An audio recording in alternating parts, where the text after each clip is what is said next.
অনেকদিন ধরেই তো আপনারা শুনে আসছেন যে ইলেকশন ইঞ্জিনিয়ারিং করছে জামাত, ইলেকশন ইঞ্জিনিয়ারিং করছে।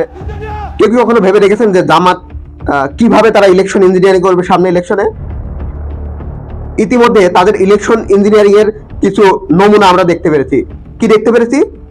2 দিন আগে আমরা দেখতে পেরেছি যে জামাত নেতা সহ ইলেকশনের যে পোস্টার ব্যালট, সেই পোস্টার ব্যালটে যে সিল মারতে হয়, সেই সিল মারার যে সিল, ওই সিল সহ জামাত নেতা আটক। এখন বলতে পারেন যে ভাই সিল দিয়ে কি হবে? আসলে সিল দিয়ে কি হবে? সিল দিয়ে কিভাবে জামাত ইলেকশন ইঞ্জিনিয়ারিং করবে? কথা তো এখানে ভাই। এই সিল দিয়ে এরা কি করবে এটা জানার আগে এটা আগে জেনে নিন যে এই সিলটা কোথায় পাওয়া গেছে। এই সিলটা পাওয়া গেছে হলো প্রিন্টিং প্রেসে। কোথায়? প্রিন্টিং প্রেসে, যেখানে এডিটের মাধ্যমে ইলেকশনের যে পোস্টার ব্যালট, ওই পোস্টার ব্যালট ছাপাচ্ছে, প্রথমে এডিট করে ছাপাচ্ছে এবং ছাপিয়ে ছাপিয়ে সব বের করে, মানে হাজারে হাজারে লক্ষে লক্ষে সবকিছু বের করছে। করার পরে ধূপ ধাপ করে যে সিল আছে, ভোটের যে সিল, মানে যে সিলটা আমরা ভোটের দিন আমরা যে সিলটা ব্যালট পেপারে মারবো, সেই সিল সহ জামাত নেতারা ধরা পড়েছে। তাও একটা দুটো সিল না, পুরো 6টা সিল।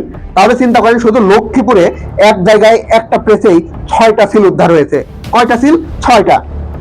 তাহলে বাংলাদেশের 300টা আসন, এখন 300টা আসনে প্রতি আসনে একটা করে হলেও এই জামাতের প্রার্থীরা প্রতি আসনে সর্বনিম্ন একটা করে যদি প্রিন্টিং প্রেসে এরা এরকম ইলেকশন ইঞ্জিনিয়ারিং এর জন্য এই কর্মকাণ্ড করে যে প্রথমে এডিট করা ব্যালট পেপার ছাপাবে এবং পরবর্তীতে যে এরা সিল তৈরি করেছে, নকল সিল, এই সিলের মাধ্যমে ওই ব্যালট পেপার গুলোতে এই সিলগুলো সব মারবে। সিলগুলো মারার পর এগুলো ভাঁজ করবে, এটা ভোটের আগের দিন মেরে এটা ভাঁজ করবে। ভাঁজ করে যখন ভোট দিতে যাবে, মানে এরা যখন এই জামাত শিবিরের লোকজন যখন ভোট দিতে যাবে, তখন কি করবে? এই একজন প্রায় 50, 60, 100, 200টা সিল, মানে ব্যালট পেপার, 100, 200টা ব্যালট পেপার একজন যদি একবারও যায়, তাহলে একজন 100, 200টা ভোট দিয়ে আসতে পারবে।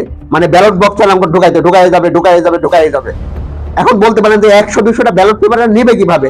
আরে ভাই, প্রথমে সিল মারবে, মেরে এই লুঙ্গির তলে, হ্যাঁ, তারপরে তোমার এই এদিকে টুপের মধ্যে গুজাবে, এই এদিকে কোমরে গুজবে, হ্যাঁ, মানে গোজার তো কোনো জায়গায় নাই, কারণ কোমরের মধ্যে তো ধরে প্রায় 400-500 ধরে যায়।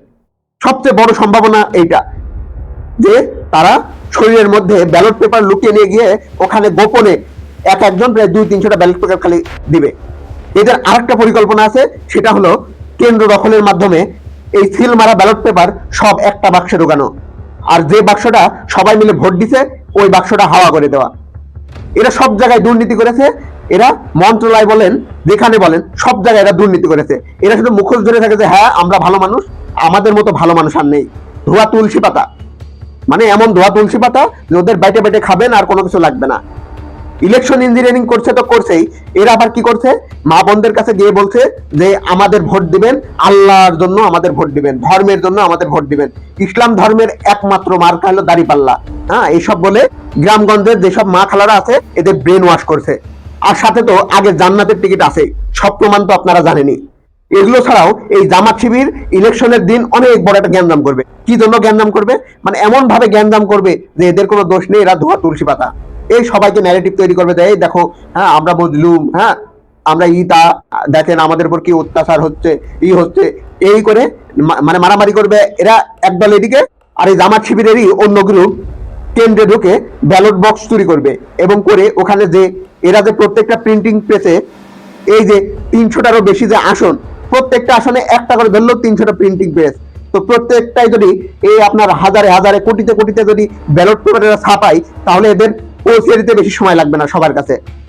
তো ব্যালট বক্স চুরি করার পর, মানে ভোট ডাকাতির কায়দায় হাসিনা যেভাবে দিনের ভোট রাতে কেটেছে, এরা হলো এই জ্ঞানদাম করে কেওয়ার সৃষ্টি করে, বা কেউ শরীরের পোশাকের বিভিন্ন অঙ্গে আগে থেকে সিল মারা ব্যালট পেপার নিয়ে গিয়ে ব্যালট বক্সে দিবে। এবং এদের ইলেকশন ইঞ্জিনিয়ারিং এর এটাই হলো প্রথম ধাপ, এরপরে তো আরো ধাপ আছে। এখন আসুন যে জামাত শিবির কেন এমনটা করছে। কারণ ধরেন জামাত শিবির ওরা নিজেরাও জানে যে ওরা কোনোদিন সরকার গঠন করতে পারবে না। বাংলাদেশে যদি ওরা সুষ্ঠু নির্বাচন হয়, ওদের 5-10টা সিট নিয়ে আসে, ওদের পক্ষে অনেক ঝামেলা হয়ে যাবে।